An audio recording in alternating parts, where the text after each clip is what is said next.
ഞാൻ കണ്ടിന്യൂസ് ആയിട്ട് എപ്പോൾ വീഡിയോ ഇട്ട് തുടങ്ങണമെന്ന് പ്ലാൻ ചെയ്താലും എന്തെങ്കിലുമൊക്കെ തടസ്സം കാണും കേട്ടോ. ഇത്തവണത്തെ തടസ്സം കോവിലിലെ ഉത്സവമായിരുന്നു. ദൈവമേ, അങ്ങനെയല്ല, കോവിലിൻ്റെ ഉത്സവത്തിന് പാട്ട് വെട്ടിക്കൊണ്ട് എൻ്റെ വീടിൻ്റെ പുറകിലാണ് കൊണ്ടുവച്ചിരുന്നത്. അതുകൊണ്ട് എനിക്ക് വോയിസ് ഓവർ എടുക്കാൻ പറ്റുന്നുണ്ടായിരുന്നില്ല, വീഡിയോ എടുക്കാൻ പറ്റിയില്ല.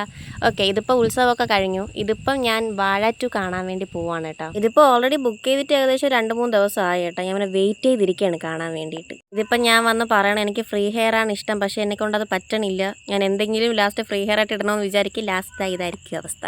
എന്താട്ടോ, എന്നെ പോലെ ആരെങ്കിലും ഉണ്ടോ? എനിക്ക് ഈ അവസ്ഥയൊക്കെ ഉണ്ട്. ഓക്കെ, ഇനി ഞാൻ നേരെ മൂവിയിലോട്ട് വരാം.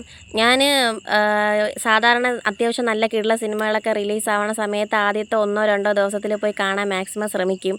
പക്ഷേ ഇത് ഞാൻ കാണണ്ട എന്നൊക്കെ വിചാരിച്ചിരുന്നതാണ്. എന്തോ എനിക്കങ്ങനെ കാണാൻ വേണ്ടിയിട്ട് തോന്നിയില്ല. പക്ഷേ യൂട്യൂബൊന്നും തുറക്കാൻ പറ്റണില്ല. റിവ്യൂ ഇതിൻ്റെ റിവ്യൂ മാത്രമേ ഉള്ളൂ. പിന്നെ എനിക്ക് തോന്നി ഇത്രയും നല്ല കിടുള്ള സിനിമയൊക്കെ മിസ് ചെയ്താൽ പിന്നെ ഭയങ്കര പ്രശ്നമായി പോകുന്നു. പിന്നെ ഞാനങ്ങ് ബുക്ക് ചെയ്ത സമയത്ത് സീറ്റൊന്നും ഇല്ലായിരുന്നു. ഞാൻ പിന്നെ 2-3 ദിവസം കഴിഞ്ഞിട്ടുള്ളൊരു ഷോയ്ക്കാണ് ബുക്ക് ചെയ്തത്. അപ്പം 2-3 ദിവസം ഞാൻ വെയിറ്റ് ചെയ്തിരിക്കുമായിരുന്നു എന്നാന്ന്. ഇതിപ്പം ഞാൻ നോക്കണതേ, ഞാൻ ഫാൻ ഇട്ടിട്ടുണ്ടായിരുന്നു. നോക്കിയപ്പോൾ എൻ്റെ ട്രൈപോഡൊക്കെ നിന്ന് ആടുന്നു.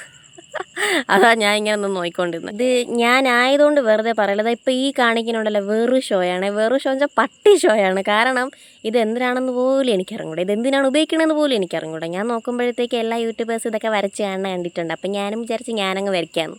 വരച്ച് കഴിഞ്ഞപ്പോൾ ഏകദേശം ദിഗംബര കണക്കിരുന്നു.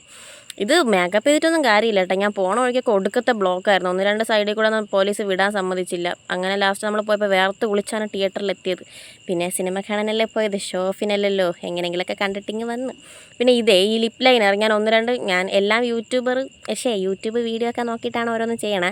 അപ്പോൾ എനിക്ക് ഇത് ഭയങ്കരമായിട്ട് എൻ്റെ മൈൻഡിൽ ഇങ്ങനെ സ്ട്രൈക്ക് ചെയ്തൊരു സംഭവമാണ്. ലിപ്പ് ലൈനർ യൂസ് ചെയ്യുന്നത് എനിക്കിഷ്ടമാണ്, പണ്ടോട്ട് ഞാനത് കണ്ടിട്ടുമുണ്ട്. പക്ഷേ ഇത് കൊള്ളാം, സീരിയസ് ആയിട്ട്. നമ്മൾ നോർമലി ലിപ്സ്റ്റിക് ഇടുമ്പോഴത്തേക്കും ഓക്കെ, പക്ഷേ ഇത് ഇടുമ്പോഴത്തേക്കും ഭയങ്കരമായിട്ടൊരു ഫിനിഷിങ് കിട്ടുന്നുണ്ട്. എനിക്കെന്തോ ഭയങ്കരമായിട്ട് ഇഷ്ടപ്പെട്ടു. ഇതിപ്പോൾ ഞാൻ എല്ലാ ദിവസവും ഇതില്ലാണ്ട് പറ്റാത്തൊരവസ്ഥയായിട്ടുണ്ട്. എൻ്റെ അടുത്ത് എല്ലാവരും പറഞ്ഞു എനിക്ക് നോർമൽ ഡ്രസ്സിനേക്കാളും ഈ ടീഷർട്ട് ഇടണം നല്ല ചേരണമെന്ന്. പിന്നെ ഇതിനിപ്പോൾ തൊട്ട് ഞാൻ ഇത് തന്നെ ആക്കും. ഒരു ടീഷർട്ട് എടുത്ത് ഒരു 10-15 ദിവസം കണ്ടിന്യൂസ് ആയിട്ട് അത് തന്നെ ഇടുങ്ങി. അങ്ങനെ ആയിപ്പോൾ. ഇത് ഇതുവരെ ആരും കാണാത്ത കമ്മൽ.